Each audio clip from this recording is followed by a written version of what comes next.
It was here that authorities would learn the true reason behind Merlin's death. According to reports, it was said that Mercedes, whose real name was Monique King, had spoken to Merlin on one occasion after they hooked up. She wanted more of a relationship with Merlin, as where he was constantly on the move and not looking for anything very serious. She became highly upset at this and would go back to two men, 21-year-old Damian Andre Gates, said by some to be Mercedes' boyfriend, and 25-year-old Brandon Douglas Bynes. She would tell the two men that Merlin and her were together, but it was against her will, because Merlin forced himself on her and violated her. The two men sought revenge for Monique. It was later learned that she had also told Merlin that she was of legal age, but in actuality, this entire plan, the vicious lie that led to the death of the talented young man, all came from the mind of a 15-year-old girl. At first, when questioned, Monique argued that she did nothing wrong and had nothing to say, until one officer would let her know that she could either be a suspect or be a witness to what happened, seeing as how nobody else saw what happened. After hours of questioning, she herself admitted to lying to these men and having Merlin killed. The two men took her word and followed through with the murder of someone who did absolutely nothing to deserve it. A massive talent taken much too soon, and all because of a girl who couldn't handle rejection, and two men who were stupid enough to believe her lies, throwing their own lives away in the process.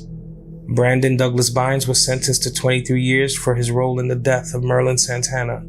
Damian Gates, the man responsible for the shot that killed Merlin, was sentenced to 70 years to life in prison. Monique King, whom lied and set the whole thing up, was a juvenile and tried as an adult.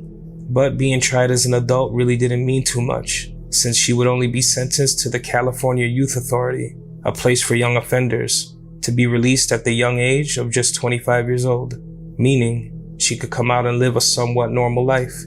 At the very least, she had her life, something that Merlin lost, and all because he crossed paths with her. 15-year-old girl, man, lied on that man and got him killed. It's been going on forever, bro.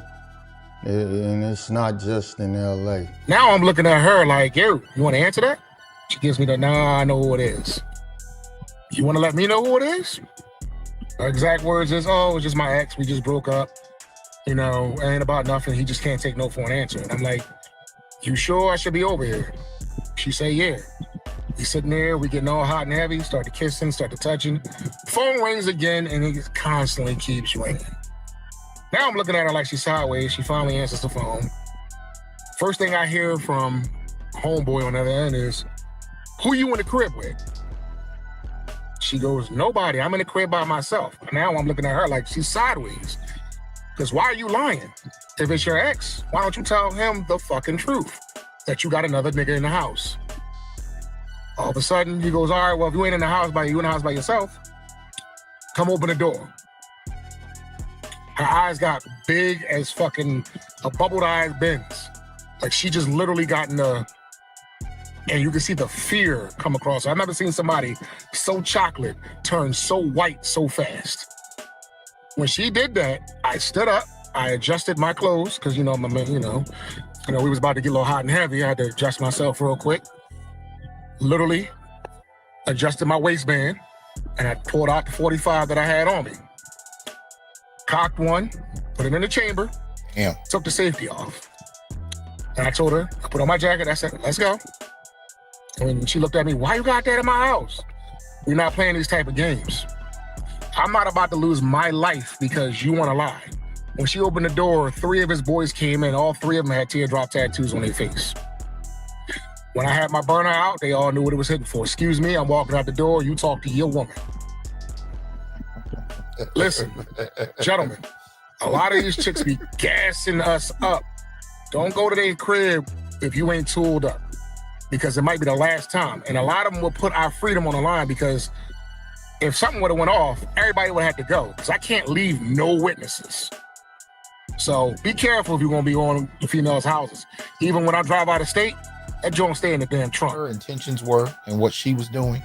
In these kind of situations, they tend to aim men like a cannon, really, and shoot them at people that they want while remaining, trying to retain the appearance of innocence, right?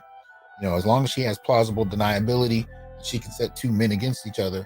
If this was a way she wanted to get rid of one of those men, this could very well be it. Absolutely. if she was trying to, get rid of her ex, and she has this dude in the place, or hell, if she's trying to get rid of a dude like him that she just started dating, and she intentionally brought her ex over. And then, of course, there are other scenarios where she might have wanted to make her ex jealous. Sure, it could be a complete accident. The ex could be just a stalker. She could be, innocent. All of these scenarios are possible. But here's a couple things that I wanted to put on the table. One, please be careful. I am not mad at him that he had his own protection. It is what it is. Now, I was tempted to say you shouldn't be dealing with a woman like that in the first place. But then I thought back to experiences I've had with women who had master's degrees and lived in middle to upper middle class apartments and were still dealing with that kind of stuff. Still dealing with it. Nothing in her appearance, her diction, her behavior gave me any indication that 3 dudes with teardrops could show up at the door. Sometimes you can't read it as easily as you like to, as easily as we assume you can. It ain't always that somebody is, giving off the clear vibes that's going on. Sometimes you'd be surprised the kind of women that are associated with that. So all I can say is I want brothers to be extremely careful, protect yourself at all times, because you have no idea how far these situations can go and how they can go left. I'm glad he was prepared. I wish he wouldn't have had to have been prepared like that. I'm glad he got out of it alive. You know what I'm saying? But at the end of the day, my concern is for y'all. These are the kind of situations we have to be mindful of.